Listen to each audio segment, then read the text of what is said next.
What's going on, Bulls fans? Welcome to another episode of Chicago Bulls Central, your number one spot for everything Chicago Bulls related. And on today's episode, we're going to talk about K.C. Johnson, Shams, and Daniel Greenberg, all saying that the Bulls are expecting Lonzo Ball to return in January and what that return timeline could mean for the Chicago Bulls as they would be gearing up, hopefully, for the playoffs by then. We're also going to talk about DeMar DeRozan's recent comments of saying that he thought he was signing to LA and how disrespected he felt last year in free agency and how that has informed him and the Bulls season. And we'll also be talking about ESPN predicting that Chicago Bulls are only going to win 38 games and finish 12th in the Eastern Conference. We're going to get into all of that and more right after this.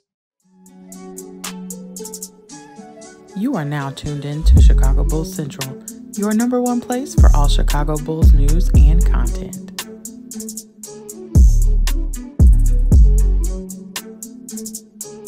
All right, Bulls fans. So we're going to start off with an update to the Lonzo Ball situation. So this is probably going to be the last time that, unless anything significant comes out, that I'll give an update on Lonzo Ball's surgery until like something happens where it's like, hey, he was able to run, he was able to jump, he's been working out, he responded well. This probably be the last update unless anything crazy comes out or anything like that. But K.C. Johnson, Shams, Daniel Greenberg, all in the last 24 hours saying that the Bulls are now expecting Lonzo Ball to return around sometime in January. And so what I like about this that the Chicago Bulls have done is they're working in a bit of a gap in there, right? They're giving enough time to where Lonzo Ball has time to go through the recovery, go through that 4 to 6 weeks, be reevaluated. The reevaluation comes in for them to see what that looks like in a timeline to return. They're basically setting it to say, hey, do not expect anything from Lonzo before January. And if something does happen, if he does have a great healing process or whatever to where he can come back before then, where there maybe after that 4 to 6 week evaluation, that there's a shorter timeline on when he's going to be able to return to practice or something,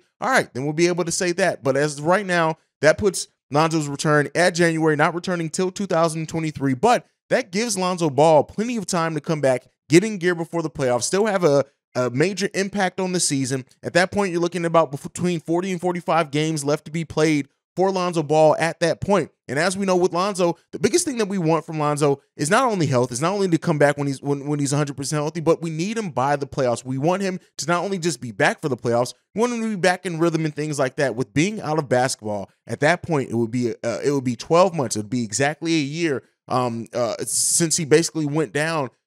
Getting him back in, it's going to take a while for him to get his rhythm back. It's going to take a while for him to get his timing back. It's going to take a while for him to like learn these new teammates and how they've grown, how they've developed, things like that. Keep in mind, Lonzo hasn't played very many games with Patrick Williams. So with things like that, so don't expect, at least I'm tempering my expectations when it comes to Lonzo Ball, even when he does come back in January, that we may not see Lonzo Ball fully in just full gear, maybe at all in this season, even if he does return this season. But the thing is, we want that rhythm and stuff to come back. He's going to have enough time to work himself back into rhythm. He's going to have enough time to work that chemistry. He's going to have enough time to do all the things that he needs to do to be a factor for us by the playoffs. Does Lonzo Ball return back to the starting lineup this season? Maybe or maybe not. We may see, right? And that's not to say that he's not going to be our starting point guard long term. I still do believe in that when it comes to Lonzo Ball. But when you have to look at it, right, if the Bulls do find a great rhythm, if the Bulls, whoever ends up being the starter, all that being aside, like whatever ends up happening there, Lonzo being out that long, the team possibly finding a rhythm, he's going to start back off coming off the bench regardless, right? And we may not see him retake that starting role this season, or maybe not till the playoffs, right? It may be until then that we see him take that starting position back. And all that's fine. The key thing with Lonzo is, and what's happened now, is that the streamline is it's more clear of a picture there for him. It seems like a lot of optimism surrounding that they fixed whatever was going on. And keep in mind, I think there's still a lot of misconception that there was something structural with the knee, or the meniscus didn't heal, or it was the bone bruise. It's not the meniscus or the bone bruise at this point anymore. There was literally something going on with that knee that was just causing him pain. But at least everything as far as the original surgery, everything as far as like the structure of that knee, all seems to be fine. So luckily, that makes the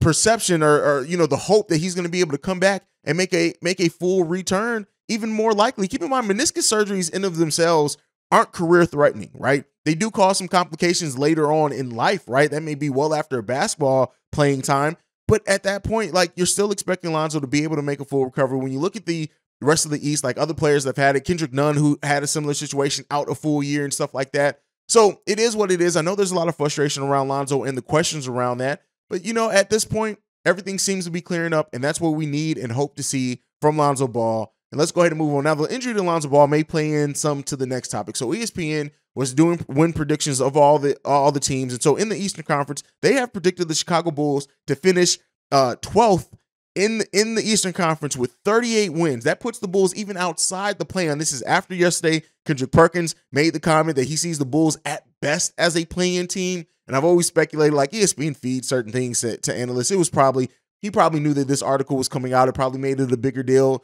And this article is one of the ones that's behind the paywall. ESPN is full of a bunch of, how can I say this softly? I can't. Fuck it. Petty Roosevelt almost took over this whole episode, and I held it back some because there's going to be plenty of time for Petty Roosevelt to come at some of these analysts and things like that. But really, when you look at it, we're looking at a bunch of whores when it comes to ESPN, like a bunch of people who just say things to get clicks, to do whatever they can.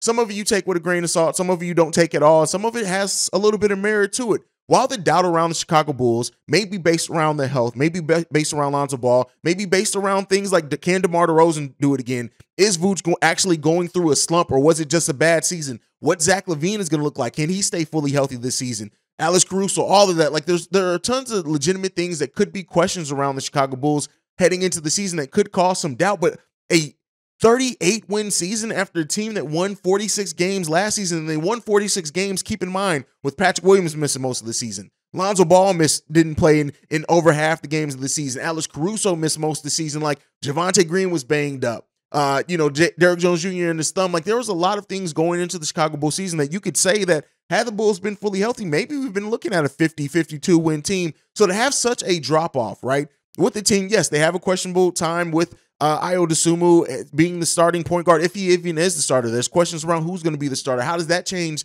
the dynamic of what you expect from this team?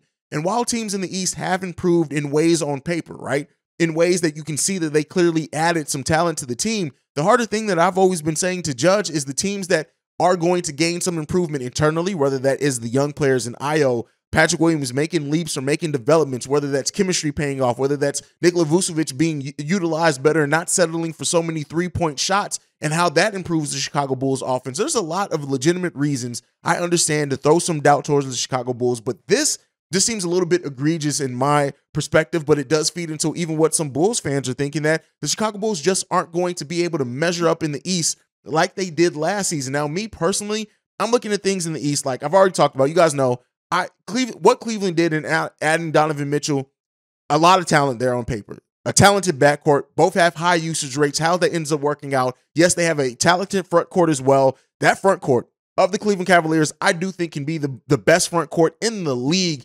If not this season, in the next 2 or 3 years, they could possibly be that. That's the ceiling that they have on the front court. But the defensive liabilities that they have on the backcourt are something that until I actually see it, right, I can't say that they're going to be marginally better than the Chicago Bulls. A lot of teams, there's a team every single season that makes acquisitions on paper that don't work out in reality. And is that going to be the Cleveland Cavaliers? It could be. But even with that being said, I'm looking at the Cleveland Cavaliers like, while there's a lot of hype around them right now, and I do think they're going to be a good team, it's not a team that I see markedly better than a healthy Chicago Bulls team. Even without that, what leaps does Ayo Dosunmu make? Those are the type of things that I look at. When you look at another team that made some moves and acquisitions in the Atlanta Hawks, DeJounte Murray's a hell of a player. I would love to have DeJounte Murray on this team.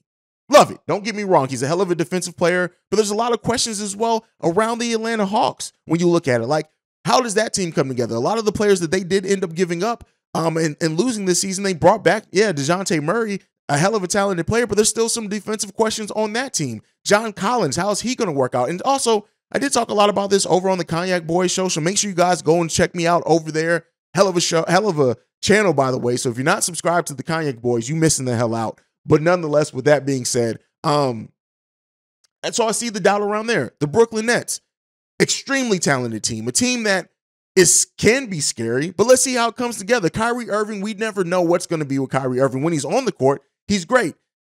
Kevin Durant, is he going to be able to stay healthy? Ben Simmons, how does he really fit into all of that? There are questions around how the fit of this team is going to come together with Ben Simmons. And even when you look at it last year, the Bulls beat them, I think, 2 out of 3 games. That's with James Harden. I think they were missing Kyrie in all those games, if not just most of them. But now they don't have James Harden. We don't know how the Ben Simmons fit's gonna go. Kyrie, some of the best times in Kyrie is when he was playing with LeBron and not doing a lot of the ball handling. So if Ben Simmons is doing that, how does that work out? But there's still questions there. Philly, James Harden. Yeah, he's lost a lot of weight. I don't trust James Harden. I know Joel Embiid has killed us his whole career, so there is some things there. All I'm saying is that while I'm not saying that the Bulls should clearly be favored in the East to do anything, to have the 38 wins only, even with an improved Eastern Conference, is the Eastern Conference that has a lot of questions. The Charlotte Hornets, Bridges is being gone there for legitimate reasons, but that's a team that I look at and I say is probably going to take a step back briefly as well. I'm just looking at everything around here. I trust this team. When you look at the Boston Celtics as well, yeah, they're a hell of a talented team.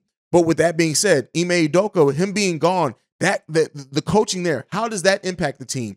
Robert Williams as well. Now he's injured, getting another surgery. What does that timeline look like? How does that affect them over the course of the season? But I also think missing their head coach in Ime Udoka is going to be a bigger impact than some people are thinking. Yeah, they brought in another coach. They lost their top assistant. So even the coach that they have that's stepping in that was an assistant isn't looked at as like being this amazing head coach prospect. I have speculated that Brad Stevens may have to step down from the office, or not step down from his position, but come down similar to what Pat Riley did for the Miami Heat and end up coaching the team if things seem to be going left and he has to right the ship. Miami Heat didn't improve markedly on paper at all either. I'm just saying this. While the Eastern Conference is an improved conference, while it's going to be some dog days in the Eastern Conference, this type of doubt surrounding this team, and especially hearing things like this, I welcome it because it's going to just be more motivation for this team. You guys have seen it. You've heard DeMar DeRozan. You know his mindset. It's definitely going to be motivation for him. You know Zach LaVine. You know his mindset is definitely going to be motivation for him. You remember Zach LaVine last season when we played the Knicks, walking up to Stephen A. Smith and saying, I know you want us to lose tonight, but it's not going to happen. That type of thing is what builds the identity. While we're talking about what identity this Chicago Bulls team is going to have, it's things like this. That's the type of identity that I want to see the Chicago Bulls have, is that team that come out, that's scrappy, that wants to prove the doubters wrong, but prove it with their skill, that comes together, the sum of the parts. That's what a lot of these things and these predictions, and even us as fans sometimes miss, is that while it's easy to pinpoint and say this team has this talent, this team has that talent, how that talent comes together sometimes isn't always as clear, right? Both positively and negatively. And I think that with chemistry, with betting on continuity, we would at least hope that this team is going to make some improvements in that area. And I say, if you think the Chicago Bulls are going to be 12th in the Eastern Conference, trust and believe. You got another thing coming for this team this year, coming in this season. And that's my thought. Now, before we go, I do want to talk some about DeMar DeRozan. And so DeMar DeRozan talked again on the JJ Redick podcast about feeling disrespected. He talked, something that we've heard before is that he did think that he was going to the Lakers. But one thing that came out in this is that he thought it was a done deal until he actually saw that they traded for Russell Westbrook. And then he got a call from Kyle Lowry to tell him to inform him of that. And then he talked about how he felt disrespected by the minimal offers that he was getting. Some people do say that the Chicago Bulls overpaid for DeMar DeRozan. And looking at the market, looking at the value, looking at the other contracts, there was rumor that he was going to be offered.